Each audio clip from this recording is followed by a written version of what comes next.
Last year, the Google Pixel 3a was held in high regard due to its camera performance and pure Google experience, coming in at a low price, respectively at $399. However, with the introduction of Apple's new iPhone SE, are they going to completely steal the thunder from the Pixel 4a?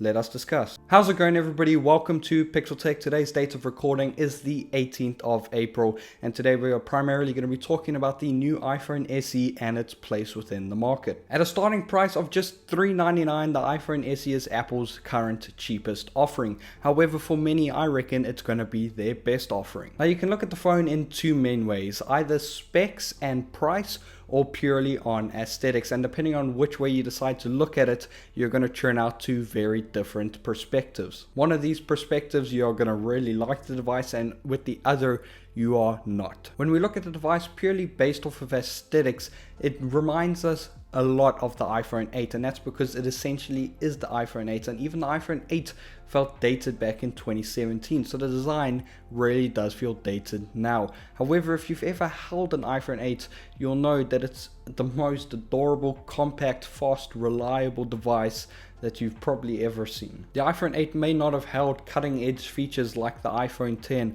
however it still held the same primary camera, the same processor, and the same introduction of wireless charging. It also had the same IP rating. It really was just taking the best of the best and fitting it into a form factor that many people are used to and can currently enjoy. And with the iPhone 8's glass back, it felt very, very high end and beautiful in every sense of the word. By far the best iteration of the iPhone 6 design ideology ever. Well, now we get another evolution with that same design ideology.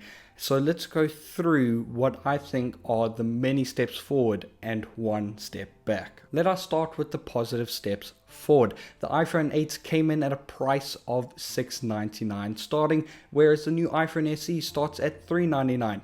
Correct me if my math is wrong, but that is a 43% drop. The camera got its upgrade as well, featuring what appears to be very similar to the primary camera of the iPhone 11 and iPhone 11 Pro, the same thing that made the Pixel 3a very popular. This means with that primary camera, you still get 4K at 60 frames per second. You still get the great computational photography techniques. You still get their studio lighting. You get everything you would expect from the main camera. You just don't get the ultra wide and you just don't get the zoom. So price, check. Cameras, check.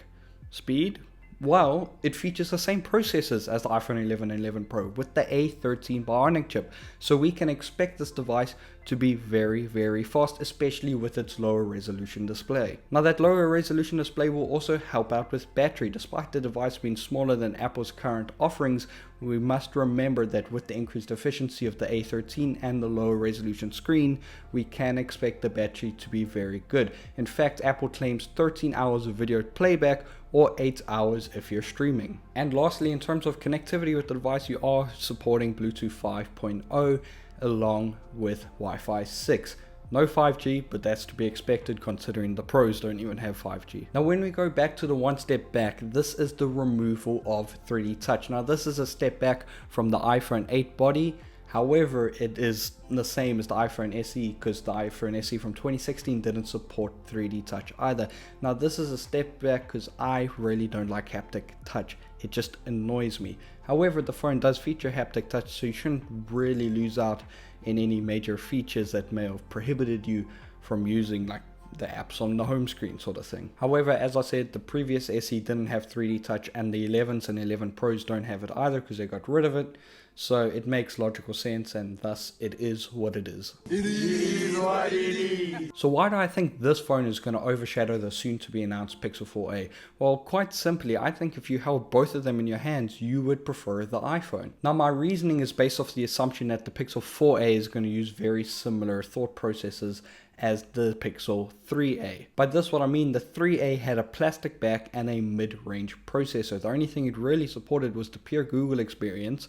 With Apple, you get the pure iOS experience and then the pure camera experience that you got with the Pixel 3. And obviously the camera from the SE seems to be very similar to that of the 11 Pro, at least the main. So when you compare a glass back with aluminium borders and this sleek, beautiful, compact design, the Pixel 3a's plastic design just doesn't really seem worth it, especially with the slower speeds and no wireless charging. However, Google, prove me wrong. Make the Pixel 4a brilliant. Make it better than the Pixel 4. Come on, let's do this. After all, I clearly like the name Pixel. At the end of the day, the iPhone SE is likely to be the winner between the two devices unless Google does make the radical changes. So with that, please let me know your thoughts on the new iPhone SE. Do you think it's going to be the best compact phone of this year? Or do you think it's going to flop, especially with the current situation? And also, don't forget to subscribe if you haven't already.